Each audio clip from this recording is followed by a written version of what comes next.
याचा सोर्स पण मी तुम्हाला क्लासरूम मध्ये शिकवताना सांगितलेला आहे. हिंद महासागर क्षेत्रातील भूरूपांची चर्चा करा. महाराष्ट्र राज्यासाठी हिंद महासागराचे महत्व सांगा. ठीक आहे. Discuss relief features of Indian Ocean region. What is the importance of Indian Ocean for the state of Maharashtra. 11व्या वर्गाचं पुस्तक आहे स्टेट बोर्डचं. 11व्या वर्गाच्या पुस्तकामध्ये हिंद महासागराची तळरचना म्हणून चॅप्टरच आहे. जर मी तुम्हाला ओशनोग्राफी शिकवलं असेल किंवा जेव्हा मी तुम्हाला ओशनोग्राफी शिकवेल तर तुम्हाला क्लिअरली त्या दिवशी एक इन्स्ट्रक्शन असेल की होमवर्क करायचं जाऊन, तो म्हणजे 11व्या वर्गाच्या पुस्तकातलं चॅप्टर पाठच करायचं त्याला. That is one of the most probable questions MPSC जो विचारू शकते पुढच्या 1-2 वर्षांमध्ये. आणि तिथे जे काही दिलंय ते जशाच तसं उत्तरामध्ये लिहायचं. स्ट्रेट आन्सर आहे. एक हिंद महासागराच्या तळरचनेचा चॅप्टर आहे आणि दुसरा त्याच्या पुढचा चॅप्टर आहे हिंद महासागराचे महत्व म्हणून. दोन्ही चॅप्टर महत्वाचे आहे. दोन्ही चॅप्टर मधला कंटेंट रेडी करून ठेवा. क्विक करा 2-3 मिनिटांमध्ये, मग मी सांगतो. मला याचा बाकी तुम्ही काय लिहिणार ते ठीक आहे. याच्यामध्ये तुम्ही काय करणार, लोकस हिंद महासागर आहे, ठीक आहे. फोकस काय करायचंय, पहिला पार्ट असेल तळरचना आणि दुसरा पार्ट आहे तो म्हणजे महाराष्ट्रासाठी महत्व. क्लिअर? लक्षात आलं काय करायचंय. बॉडी पार्ट डायरेक्टली सुरू रादर इंट्रोडक्शन. काय लिहिणार इंट्रोडक्शन मध्ये, एक मोघम इंट्रोडक्शन लिहा, जेनेरिक इंट्रोडक्शन. हिंद महासागरामधून होणारा व्यापार सांगू शकता, राईट, किंवा एकंदरीत भारताचं आणि हिंद महासागराचं स्थान जे आहे, राईट, भारतासाठी का महत्वाचं आहे, कसा रणनीतिक दृष्ट्या आर्थिक दृष्ट्या एक महत्वाचं तुम्ही त्या ठिकाणी अधोरेखित करू शकता. येते लक्षात? या लाईन्सनी कुठून तरी तुम्ही सुरू करा. Any other approach? डिफाईन करायला काही नाही आहे, राईट. असं काही करंट इव्हेंट तुम्ही त्या ठिकाणी देऊ शकत नाही, तर म्हणून हिंद महासागरा संदर्भात आर्थिक एखादा डेटा असेल तर तो द्या, किंवा महाराष्ट्रासाठी आणि भारतासाठी ते आर्थिक दृष्ट्या रणनीतिक दृष्ट्या कसं महत्वाचं आहे ते तिथे अधोरेखित करा. इंट्रोडक्शन झालं. Then body part. Part A आहे तळरचना, राईट. तर एक नकाशा आहे 11व्या वर्गाच्या पुस्तकामध्ये. हा सगळं दिलेलं आहे की हा जो हिंद महासागराचा भाग आहे, या हिंद महासागराच्या भागामध्ये कोणकोणते खोरे आहेत, कोणकोणते कॉन्टिनेंटल शेल्फ आहे, विस्तार किती या कॉन्टिनेंटल शेल्फचा किंवा भूखंड मंचांचा, किंवा मिड ओशनिक रिज कुठे आहे, सागरी गर्ता कुठे आहे. क्लिअर? हे सगळेच्या सगळे ते नकाशावर दिलेले डिटेल्स जे आहे त्या तुम्हाला इथे एक नकाशा काढून दाखवायचे आहे आणि त्याची थोडक्यात माहिती लिहायची आहे. पहिला पार्ट फुलफिल झाला. क्लिअर? पहिल्या पार्टची माहिती आज जाऊन आवर्जून 11व्या वर्गाच्या पुस्तकामध्ये शोधा. It's very factual. त्याच्यामध्ये सांगण्यासारखं, अनालिसिस करण्यासारखं, चुकण्यासारखं पण काही नाहीये जर तुम्ही पाठ करून गेलात तर, राईट. म्हणजे असं कधीच होणार नाही की हिंद महासागराची विचारली आहे तर तुम्ही पॅसिफिक लिहून आलात. क्लिअर?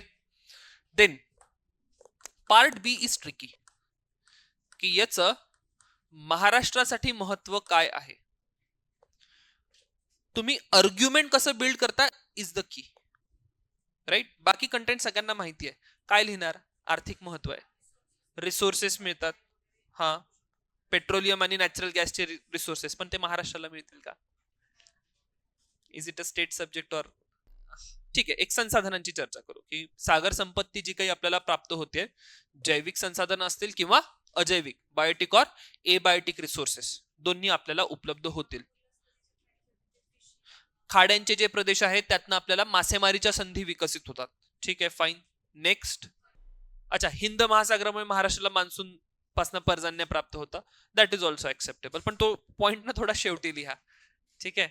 हा, पर्यटन. क्लिअर? हा एक स्पेसिफिक पॉइंट आला पाहिजे. ऍक्च्युअली पहिले तुम्ही जेव्हा आर्ग्युमेंट या ठिकाणी बिल्ड करत आहात, तुम्ही टाकत आहात आर्थिक महत्व, राईट. आणि आर्थिक महत्वांमध्ये महाराष्ट्राच्या किनारपट्टीला कशाचा विकास होऊ शकतो, बंदरांचा विकास होऊ शकतो, राईट.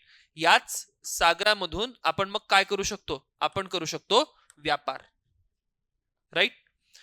पुढे अजून घेऊन जा. तुमचा जर फूड प्रोसेसिंग जीएस पेपर 3चा अभ्यास चांगला असेल, किनारपट्टी लागली आहे, फिशिंग ची संधी आहे, मासेमारीची संधी आहे, आणि मास्यांवर प्रक्रिया करणारे प्रकल्प तुम्ही हिंद महासागराच्या कारणाने या ठिकाणी विकसित करू शकता. दॅट इज स्ट्रॅटेजिक झाला तो. हा ठीक आहे. मी इकडे दुसरा पार्ट लिहितो. लेट अस से संसाधने. क्लिअर. संसाधनांमध्ये तुम्ही काय काय लिहिणार? संसाधनांमध्ये तुम्ही जैविक आणि अजैविक संसाधनांची चर्चा करा. क्लिअर. त्यानंतर ऊर्जा, टायडल एनर्जी, ऊर्जेसाठी हे महत्वाचे असतील. पुढे एक खूप महत्वाचा पैलू या ठिकाणी ऍड करा, ती म्हणजे सुरक्षा. महाराष्ट्राच्या अंतर्गत सुरक्षेसाठी हिंद महासागराचं महत्व आहे.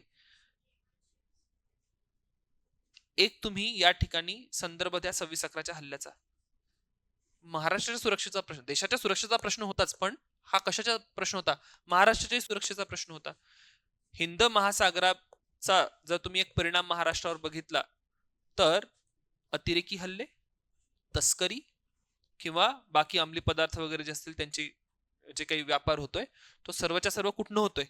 तो या किनारपट्टीमधून होतोय, हिंद महासागरातून होतोय. आणि म्हणून महाराष्ट्राच्या सुरक्षेच्या दृष्टीने हा हिंद महासागर अत्यंत महत्वाचा ठरतो. आर्थिक महत्व, बंदरांची पोर्ट्स आहे, शिपिंग लेन्स आहे, व्यापार आहे, ते तर आपण डिस्कस केलंच ना. हे व्हेरी ऑब्विस.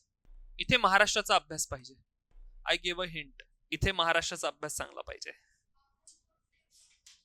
वाढवण पोर्टचं एक्झाम्पल. हा अगेन होमवर्क. हा पण ब्लू इकॉनॉमी काय? महाराष्ट्राची ब्लू इकॉनॉमीवर पॉलिसी आहे. राईट दॅट इन कन्क्लुजन की ती पॉलिसी काय म्हणते.